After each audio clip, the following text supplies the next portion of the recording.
निकली भी नहीं थी कि एक और ऐसा ही जख्म फिर उभर आया है।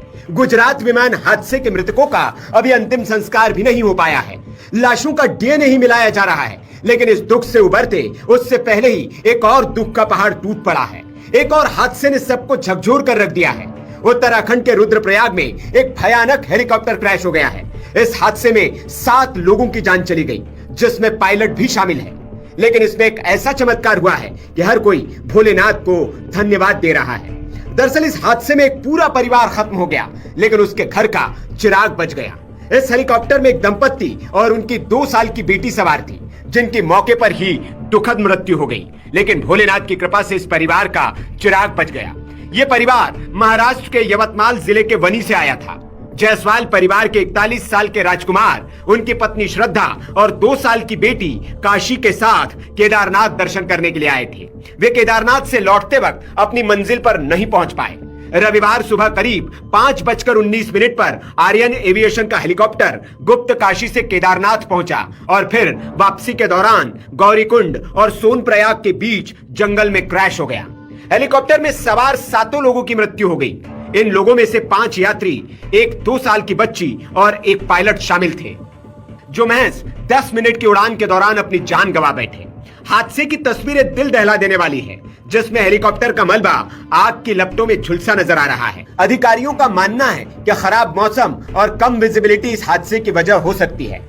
पायलट कैप्टन राजवीर सिंह चौहान, जो जयपुर के शास्त्री नगर के रहने वाले थे और 15 साल तक भारतीय सेना में सेवा दे चुके थे, उनके 2 महीने के जुड़वा बच्चे के पिता होने की खबर ने इस दुख को और गहरा कर दिया है। हादसे में मारे गए अन्य यात्री उत्तराखंड, उत्तर प्रदेश, महाराष्ट्र और गुजरात से थे, जिसमें विक्रम रावत, विनोद देवी और दृष्टि सिंह शामिल हैं। इस हादसे ने पिछले 40 दिनों में 4 धाम मार्ग पर हुए 6 हेलीकॉप्टर हादसों की श्रृंखला को और बड़ा कर दिया है। उत्तराखंड के मुख्यमंत्री पुष्कर सिंह धामी ने इस हादसे पर गहरा दुख जताया और ट्वीट कर कहा, रुद्रप्रयाग जिले में हेलीकॉप्टर क्रैश की अत्यंत दुखद खबर मिली।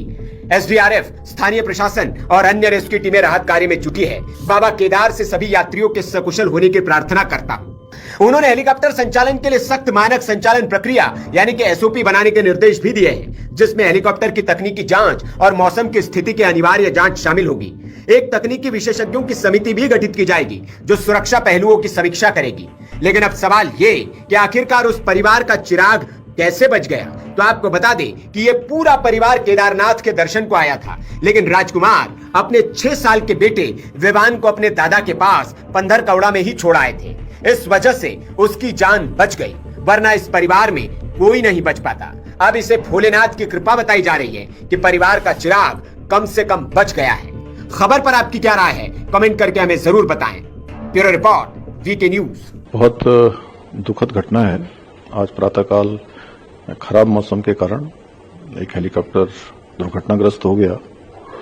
मैं सबसे पहले तो जो दुर्घटना में जिनकी जान गई है, जो हताहत हुए हैं, उनके लिए भगवान से प्रार्थना करता हूं कि भगवान उनको अपने श्री चरणों में स्थान दे और उनके परिवार के लोगों को जो असमय ये दुख आया है, कष्ट आया है, इस दुख को सहन करने की शक्ति प्रदान करे।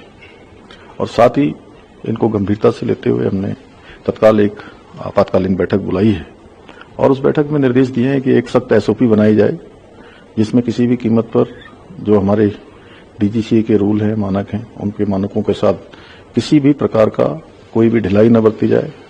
और जो उच्च हिमालयी क्षेत्र हैं, उच्च हिमालयी क्षेत्रों में चलने वाले पायलटों को उसका अनुभव हो, ये एविएशन कंपनियां भी सुनिश्चित करें। एक कंट्रोल एंड कमांड सेंटर यहाँ पर स्थापित किया जाए और जो इस घटना में दोषी हैं, जिनके कारण से घटना हुई है, उनको तत्काल उनके खिलाफ सख्त कार्रवाई की जाए। और आज और कल 2 दिनों तक सभी एविएशन कंपनियां और डीजीसीए और यूकाडा और एआईबी सब मिलकर पहले एक बार पूरे आगे की हेली सेवा के लिए समीक्षा करें, तत्पश्चात ही हेली सेवा को चलाया जाए। आज और कल हेली सेवा नहीं चलेंगी, खराब मौसम भी है और जब तक लोग यात्रियों की सुरक्षा सुनिश्चित नहीं हो जाती है, तब तक ये सेवाएं बंद रहेंगी। क्योंकि हमारे लिए एक भी यात्री की जान सर्वोच्च प्राथमिकता है, उनकी सुरक्षा सर्वोच्च प्राथमिकता है। उसी के आधार पर आगे इन सेवा